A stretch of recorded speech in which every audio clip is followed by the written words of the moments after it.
जय हिंद साथियों, आप देख रहे हैं एमपी जॉब अलर्ट। आज आपके लिए बहुत ही महत्वपूर्ण टॉपिक है जो कि भक्ति काल से संबंधित है। इसमें हमने हर तरह से टॉपिक को कंप्लीट किया हुआ है और इसमें आपका कहीं से भी शेष नहीं है, तो आप इसको एक बार पूरा ज़रूर देखें। इसके पश्चात आपको कोई भी अदर वीडियो देखने की ज़रूरत नहीं पड़ेगी, क्योंकि हमने इसमें पूरा कवर किया हुआ है भक्ति काल, हर चीज़ से लेकर मतलब आपको किसी तरह की दिक्कत नहीं होगी।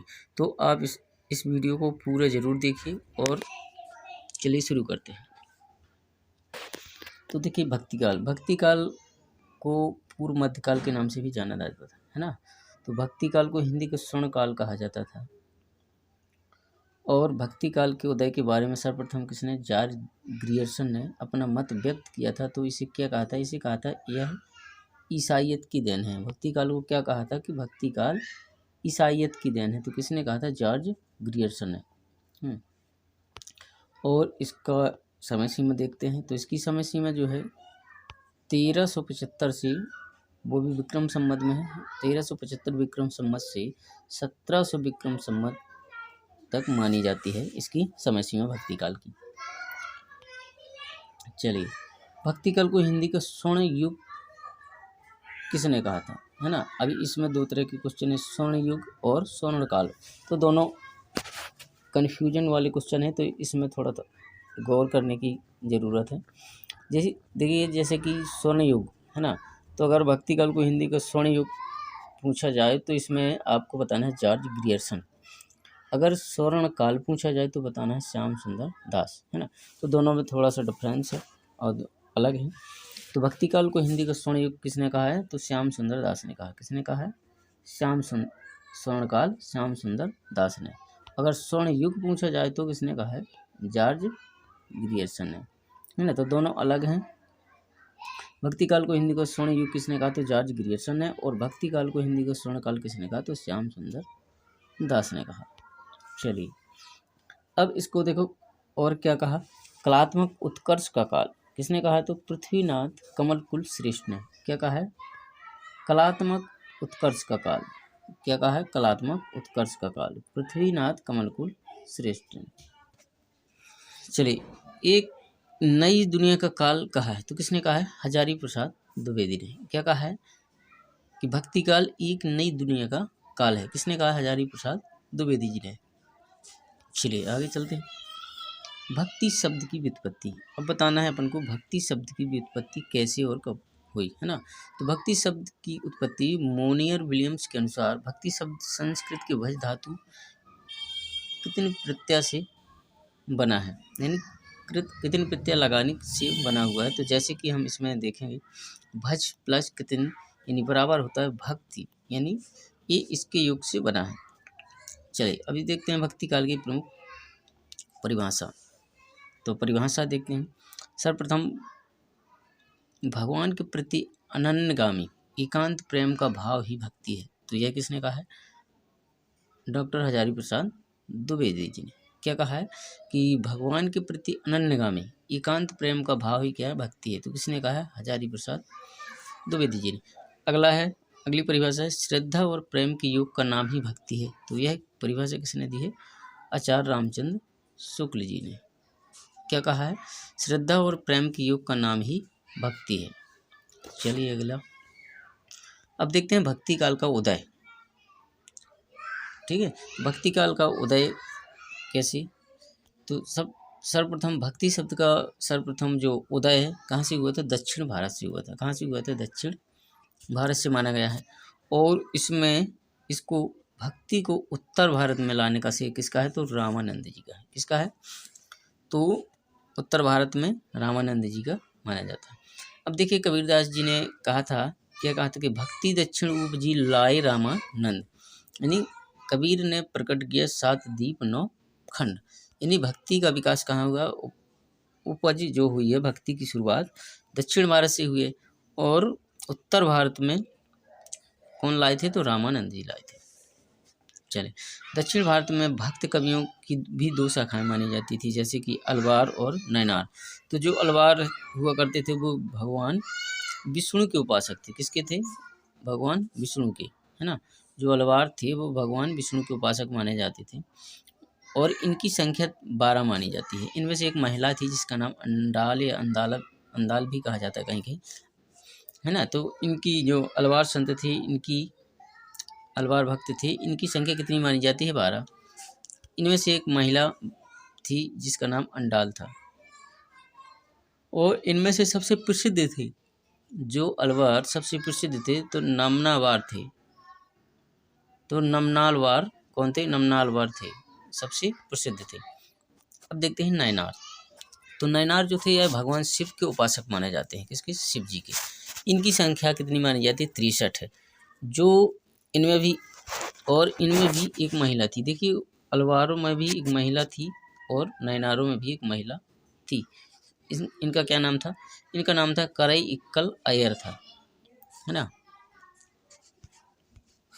चलिए, अब भक्ति काल के उदय के कारण, यानी भक्ति काल का उदय कैसे हुआ। तो भक्ति काल के उदय के कारण देखते हैं। तो सर्वप्रथम डॉक्टर ताराचंद। किसने? डॉक्टर ताराचंद। डॉक्टर ताराचंद के अनुसार यह अरब आक्रमणकारियों की देन है। तो डॉक्टर ताराचंद ने क्या कहा? डॉक्टर ताराचंद्र जी ने कहा कि यह अरब आक्रमणकारियों की देन है। किसकी है? अरब आक्रमणकारियों की, है ना। और दूसरे हमारे थे रामचंद्र शुक्ल जी। तो इन्होंने क्या कहा था? इन्होंने कहा था कि मुस्लिम आक्रमणकारियों की देन है। भक्ति काल क्या था? मुस्लिम आक्रमणकारियों की देन थी। अगले थे हमारे जॉर्ज ग्रेगसन। जॉर्ज ग्रेगसन ने कहा था कि भक्ति काल ईसाइयत की देन थी। क्या कहा था? कि भक्ति काल ईसाइयत की देन थी। और अगले थे हमारे राम कुमार वर्मा जी। राम कुमार वर्मा जी ने क्या कहा था? कि पराजय एवं हताशा का परिणाम ही क्या है? भक्ति काल है।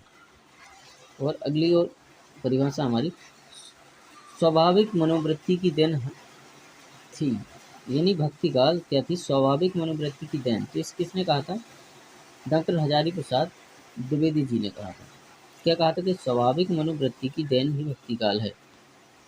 अब देखिए भक्ति काल की शाखाएं। तो भक्ति काल की कितनी शाखाएं थी? 2 शाखाएं थी, जैसे कि निर्गुण काव्य धारा और सगुण काव्य धारा। तो निर्गुण काव्य धारा और सगुण काव्य धारा में भी 2 धाराएं मानी जाती हुई है ना। जैसे तो निर्गुण काव्य धारा और सगुण काव्य धारा में भी 2 शाखाएं।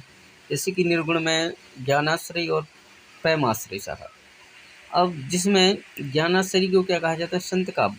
और प्रेमाश्रय को क्या कहते हैं? सूफी काव्य कहा जाता है। अब ज्ञानाश्रय के रचनाकार और उनकी रचना देखते हैं। तो सबसे पहले कबीरदास। क्या था कि जो इसके प्रतिनिधि कवि थे, ज्ञानाश्रय शाखा के प्रतिनिधि कवि, तो कबीरदास को कहा जाता है। ज्ञानाश्रय के जो प्रतिनिधि कवि थे वो कौन थे? कबीरदास जी माने जाते हैं। चलिए, कबीरदास की रचनाएं थी बीजक। बीजक में कौन कौन से थे? तो साखी और शबद और रामायणी। और दूसरे थे हमारे रैदास। रैदास की वाणी नाम से संकलित थी। तीसरे कवि थे हमारे नानक देव। तो इनकी रचना जो थी ग्रंथ साहब में समाहित थी, जो कि अर्जुन देव ने लिखी हुई थी, मतलब वो किया था। और जो अर्जुन देव थे वो सिखों के 5वें गुरु माने जाते हैं। चलिए, अगले हमारे थे दादू दयाल। दादू दयाल जो थे, दादू दयाल इनकी रचना थी अंगबधु, जो कि एक काव्य संग्रह है। और अगले थे मलूक दास। मलूक दास की क्या थी रचना? रतन खान ज्ञानबोध। सुंदरदास की रचना थी हमारी सुंदर ब्लाप। अब थे आचार्य रामचंद्र शुक्ल जी ने, है ना। देखिए, आचार्य रामचंद्र शुक्ल जी ने और मतलब अलग अलग भाषाविदों ने, जब वो आचार्यों ने कबीरदास के बारे में, इनकी भाषा के बारे में अलग अलग विचार मत प्रकट किए हैं। तो इसको देख लेते हैं अपन। जैसे कि आचार्य रामचंद्र शुक्ल जी ने कबीर की भाषा या को क्या कहा है? तो आचार्य रामचंद्र शुक्ल ने कबीर की भाषा को सदुक्कड़ी भाषा क्या कहा है? सदुक्कड़ी भाषा, यानी साधुओं की भाषा है। तो है ना, किसने कहा? तो रामचंद्र शुक्ल जी ने। दूसरे थे हमारे डॉक्टर श्याम सुंदर दास जी। तो श्याम सुंदर दास जी ने क्या कहा था? तो कबीर की भाषा को इन्होंने पंचमील खिचड़ी बताया था। क्या बताया था? पंचमील खिचड़ी। इसने कहा था? तो डॉक्टर श्याम सुंदर दास जी ने। अगले थे हमारे आचार्य हजारी प्रसाद द्विवेदी जी। तो इन्होंने क्या कहा था?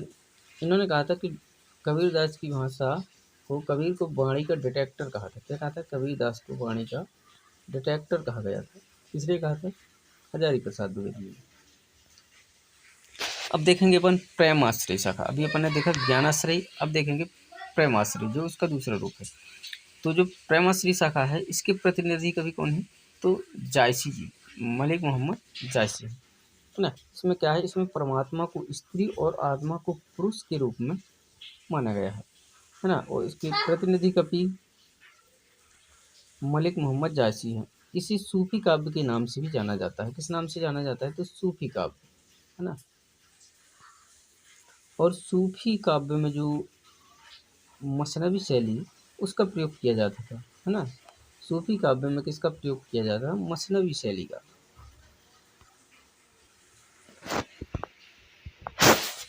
प्रमुख रचनाएं और कवि मलिक मोहम्मद जायसी जो थे, इनकी रचनाएं थी पद्मावत, कान्हावत, अखरावत, आखिरी कलाम और चित्ररेखा। मलिक मोहम्मद जायसी जी की रचनाएं थी जी। और भी हैं तो इसके अलावा मुल्ला दाऊद थे। मुल्ला दाऊद की रचना थी चंदाइन। और अगले थे हमारे कुतुबन। कुतुबन की रचना थी जो कि मृगावती। और अगले हैं हमारे ईश्वरदास। ईश्वरदास की रचना जो सत्यवती कथा है। कासिम शाह, इनकी रचना है हंस जवाहर। मंझन मंझन की रचना मानी जाती है मधुमालती। और शेख नबी की रचना ज्ञानदीप थी। कौन थी? ज्ञानदीप। उस्मान की रचना थी हमारी चित्रावली। नूर मोहम्मद की रचनाएं थी इंद्रावती और अनुराग बांसुरी। पोहकर कवि, इनकी रचना थी हमारी रस रतन। दामोदर कवि की रचनाएं थी लखन सेन और पद्मावती कथा। अब चलते हैं सगुण भक्ति धारा, यानी सगुण भक्ति काव्य धारा। एक कृष्ण भक्ति शाखा की दूसरी वो है। तो अब पढ़ेंगे अपन सगुण भक्ति में। इसमें भी दो अलग अलग भाग हैं, जैसे कि रामाश्रय और कृष्णाश्रय, यानी राम और कृष्ण, दो शाखाएं इसमें भी दी हुई। तो इसके बारे में डिटेल से पढ़ेंगे। यानी रामाश्रय काव्य धारा के प्रतिनिधि कवि तो किसको कहा गया? तुलसीदास को, है ना। रामाश्रय शाखा के जो प्रतिनिधि कवि माने जाते हैं वो हमारे तुलसीदास जी, क्योंकि राम भक्ति से संबंधित इनकी रचनाएं अत्यधिक मिलती हैं, है ना। तो राम भक्ति के प्रमुख कवि और उनकी रचनाएं हम देखें। तुलसीदास थी। तुलसीदास की रचनाएं कौन थी? इसमें सभी तो नहीं है, लेकिन कुछ महत्वपूर्ण है। इनकी मुख्य रूप से 12 रचनाएं थी, है ना। तो देखते हैं, जैसे कि रामचरितमानस, बने पत्रिका, कवितावली, गीतावली, रामलला नेचू, पार्वती मंगल, 12वें रामायण, जानकी मंगल, हनुमान वाह, है ना। ये इनकी रचनाएं थी। और भी हैं अभी। चलिए अगले हमारे थे महर्षि वाल्मीकि जी। तो इनकी एक रचना थी रामायण, जो कि संस्कृत भाषा में थी, ना। और रामचरितमानस वो तुलसीदास की थे, जो कहते हैं किसी का अनुवाद है, तो है ना। रामायण जो थी संस्कृत भाषा में थी। अगले कवि रामानंद की जो रचना थी राम आरती। नावादास की रचना भक्तमाल। कौन सी थी? भक्तमाल। केशवदास रामचंद्रिका और विज्ञान गीता थी। अगले थे हमारे नर हरिदास की कौन सी? तो गुरु से रामायण। अग्रदास की रचना थी राम भजन मंजरी और रमष्ट्याम। ईश्वरदास की रचना भरत मिलाप और अंगद पैच। रघुराज सिंह थे, जो कि राम स्वयंवर की रचना इन्होंने की थी। चलिए अब देखते हैं कृष्णाश्रय शाखा। तो कृष्णाश्रय शाखा, इसके जो प्रतिनिधि कवि सूरदास जी माने जाते हैं, है ना। सूरदास। इस शाखा के प्रमुख प्रवर्तक वल्लभाचार्य। देखिए इसमें दोनों में थोड़ा सा डिफरेंस, यानी प्रतिनिधि कवि पूछा जाए तो कौन से माने जाए? हमारे सूरदास जी। और प्रवर्तक के रूप में वल्लभाचार्य को माना जाता है। तो अब इसके कवि और रचनाओं के बारे में जानते हैं। तो इसके प्रमुख कवि थे सूरदास, यानी सूर सागर, सूर सारावली, साहित्य लहरी और भ्रमर गीत, ये हमारे सूरदास जी की रचनाएं थी। मीराबाई की रचनाएं थी गीत गोविंद की टीका, नरसिंह जी का मायरा, राग सोरठा और राग गोविंद। रसखान जी की रचनाएं थी सुजान, प्रेम वाटिका, रसखान, दान लीला और भी थी, है ना। और नरोत्तम दास, यानी नरोत्तम दास की रचना कौन थी, तो उनकी थी एक सुदामा चरित, है ना। इसको तो आप याद कर सकते हैं, नरों में उत्तम, तो कौन थी, सुदामा जी। अगले थे श्री भट्ट की रचना थी युगल शतक। और कुम्मन दास की रचना मानी जाती है फुटकल पद, इनके फुटकल पद थे। अब अष्टछाप के प्रमुख कवि जो कि 4 शिष्य विट्ठलनाथ और 4 बल्लभाचार्य के माने जाते थे, है ना। तो दोनों को मिला के विट्ठलनाथ ने क्या थी, अष्टछाप के कवियों की स्थापना की थी, है ना। देखते हैं अष्टछाप के कौन कौन से थे। कुम्भन दास थे, सूरदास थे, गोविंद स्वामी, नंददास, कृष्णदास, शीत स्वामी, परमानंद दास, चतुर्भुज दास आदि, है ना। तो ये तो था आज का हमारा भक्ति काल से संबंधित महत्वपूर्ण टॉपिक था। तो दोस्तों वीडियो कैसा लगा कमेंट के माध्यम से ज़रूर बताएं, और अगली स्लाइड से हम जो भी भक्ति काल के प्रमुख कवि हैं उनकी रचनाओं एवं उनसे संबंधित जो भी महत्वपूर्ण बिंदु होंगे